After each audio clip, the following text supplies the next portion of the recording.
Il y a un siècle, l'ingénieur, c'était celui qui savait, grâce aux sciences et à la technique, résoudre les problèmes de l'humanité. C'était l'ère du positivisme et ça a été magnifiquement illustré dans le roman de Jules Verne, L'île mystérieuse.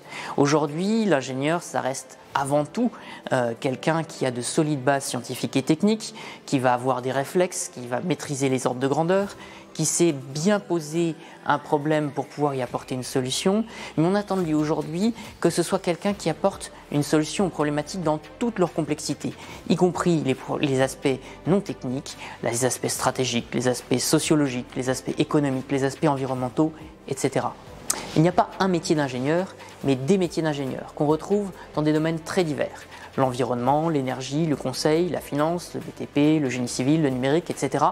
Et tous les diplômés peuvent naturellement accéder à tous ces secteurs d'activité. Mais ils peuvent aussi poursuivre leur carrière dans la recherche, notamment en faisant une thèse après leurs études ou encore en créant leur entreprise. Il y a deux grands types de formation d'ingénieur.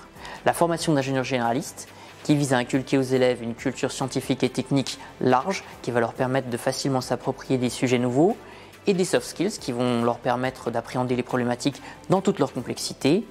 Et puis, la formation d'ingénieur de spécialité, qui focalise sur un sujet plus précis et qui va leur apporter une expertise beaucoup plus pointue.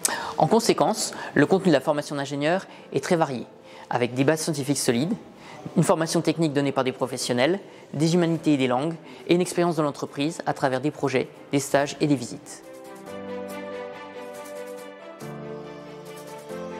Il existe deux types d'écoles d'ingénieurs. Les écoles d'ingénieurs en 5 ans, un diplôme d'ingénieur est un diplôme de Bac+5, et les écoles d'ingénieurs en 3 ans, comme l'école des mines de Nancy. On peut entrer à l'école des mines de Nancy après une classe préparatoire aux grandes écoles, et notamment dans les filières MP, PC, PSI, PT et TSI, en passant par la prépa des INP, qui est une prépa sans concours pour entrer dans une des écoles des INP, après une classe préparatoire universitaire aux grandes écoles au sein des facultés universitaires, après un BUT ou un BTS pour les formations de spécialité, ou encore en tant qu'admis sur titre en tant qu'élève de master. Si vous voulez en savoir plus, nous serons ravis de vous accueillir à l'école des mines de Nancy pour nos journées portes ouvertes le 8 mars de 9h à 13h sur le campus Artem.